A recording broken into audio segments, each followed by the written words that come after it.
up YouTube? I'm here to do my prediction video for UFC 242. Let's start at the bottom. The first fight is Don Maggi versus Fares Zamir. To me, Fares and Don are both pretty similar in the fact that they're like striker jiu-jitsu guys. I just think Don is a little bit better in both areas. I feel like he's got a big Muay Thai background. They don't really show the records, but I know he has one. I kind of wish they would, but you know, he has a long Muay Thai background and he's got a good jiu-jitsu game. Same thing with Fares. He's good at both areas, but like I said, I just think Don's fought at a higher level in both areas. Like even when he was in MMA, I feel like he's been fighting better people. So I'm just leaning towards Don. I think that it's going to be like his first fight. I think the first round will be kind of close back and forth, and I think in the second round he's going to land a big shot and win by either knockout or submission. Next is Omari Akhmedov versus Zach Cummings, and these two guys fight extremely similar. They're both like boxer wrestlers with really good chokes. To me, I think Omari's a little bit better in every area, but I think Zach has a big advantage in conditioning as long as he can push the pace smartly. It really depends because Omari, like I said, he's gotten better at pacing himself, but that's always been his hugest weakness is that if you can push the pace on him, he gasses really hard. Like I said, even though I do think he's a little bit better of a boxer, wrestler, and like submission guy, it's not by much. It's just a little bit. The conditioning to me is the bigger factor. It's really tough. I feel like this could go either way. It depends on how Zach tries to go at him. But I'm leaning towards Zach. I think Omari will slow down. I think Zach will catch him. But like I said, I could see this going either way, but I'm leaning towards Zach. Next is Nordine Taleb versus Muslim. Can't say his last name. Muslim is definitely the better striker of the two, even though they're both really good strikers. But I think Nordine has a massive advantage in the wrestling. I think Muslim, you know, his takedown defense is definitely decent.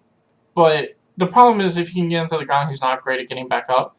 And even though he is the better striker, I don't know. I have a hard time seeing him, you know, knocking toward Nordine out. He could. I definitely think he's a good enough striker to do it. I just don't know if his takedown defense is going to be able to stop Nordine from taking him down because Nordine's a really strong wrestler.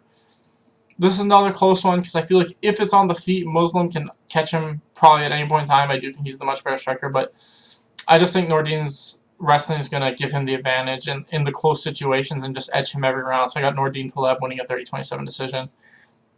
Next is Belal Muhammad versus Takashi Sato, and this is almost the exact same thing. I think Takashi is definitely a little bit better of a striker. I think he definitely hits harder, without a doubt. Belal Muhammad's, you know, a good technical striker, but he doesn't hit very hard. But I think Bella has a pretty massive advantage in the wrestling. I think that when it comes to the wrestling, he's probably going to get the takedowns whenever he needs to and just edge out the rounds, or maybe even potentially get a submission. I do think he has a pretty big advantage on the ground.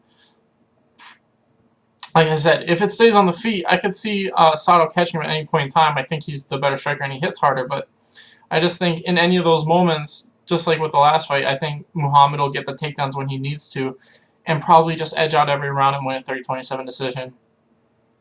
Next is Ottoman, can't say his last name, versus Temu Packlin. And to me, Temu Packlin's a decent striker, but he's primarily a jiu-jitsu guy.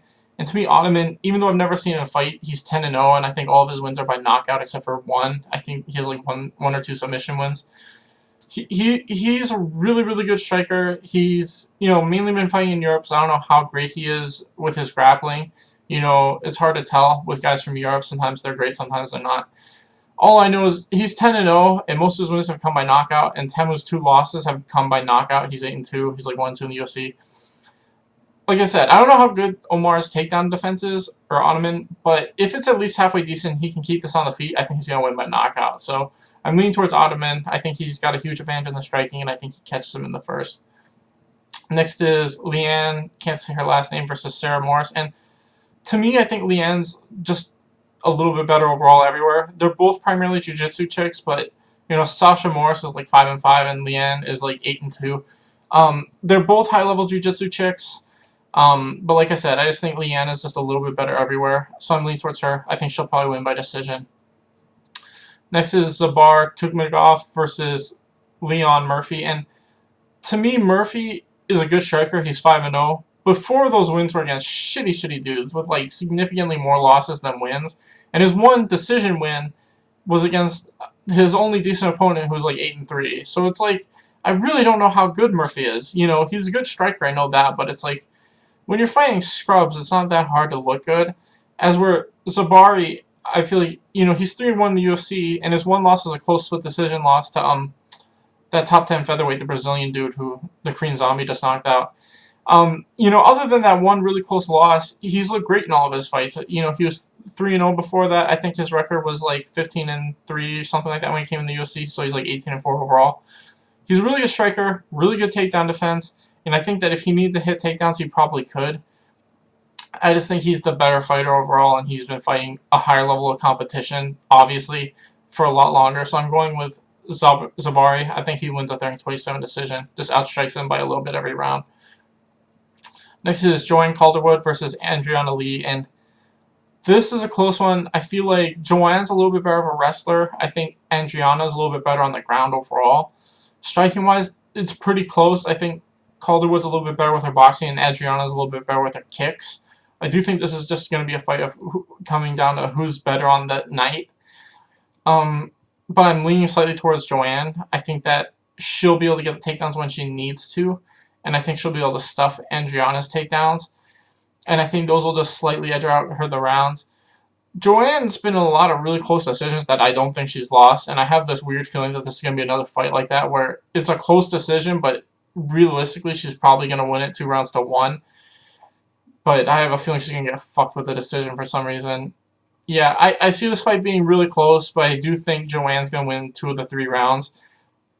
But yeah, this is really a close fight. Like I said, it's kind of just, is Joanne better with her punches or is Adriana better with her kicks? Like I said, I think any night could be different, but I'm leaning towards Joanne. Next, we got Mirbek Taisumov versus Carlos Diego Ferreira. To me, Ferreira is really good on the ground. His boxing is definitely getting a lot better, but I think Taisumov has a big advantage in his takedown defense and his overall power. In terms of their technique, they're probably about the same in terms of the striking, but I do think Taisumov has an advantage in speed and power. And like I said, I think his takedown defense is really, really good. I don't see Ferreira being able to get him to the ground. Taisumov, he's been out a little bit. He's been injured, I think, but if he comes into this fight looking like how he's looked in his last 6, because I think he's on a 6-fight win streak with 5 of those wins coming by knockout, I think that, like I said, if he keeps on the feet, I think he's going to catch Carlos sooner or later and win by knockout, probably in the 1st or 2nd round. Next, we got Curtis Blaydes versus Shamil Ahmadurkurt. I can't say his last name. So these guys are the exact same. They're boxer wrestlers, but Curtis Blaydes is easily one of the top 5 conditioned heavyweights in the heavyweight division. It's like him, Stipe, DC, Junior, and fucking Kane. You know what I mean? They're the 5 best conditioned heavyweights in the heavyweight division by a large margin. Like when you see these dudes fight other heavyweights, they they don't look tired going into the 3rd round or more, and the other guys look like they're dying halfway through the 2nd round. And I think that's what we're going to see in this fight. I think that Shamil, even though he has good takedown defense and is probably a little bit better of a boxer, I just feel like Curtis Blaydes' only weakness is his striking defense isn't that great, and he gets rocked in like every single fight he's in. Other than like 1 or 2 maybe, like the Alistair Overeem fight, but that's because Alistair hurt his leg really early. But as long as he doesn't get caught and knocked out, I feel like the conditioning and the wrestling advantage he has is going to beat almost everybody he fights. There's a reason why he's only lost to Francis. It's because Francis caught him early in both fights and rocked him really bad. But yeah, other than him getting caught really early, I think he's just going to push Shamil against the fence, beat him up, wear him down, and get like a 3rd round knockout.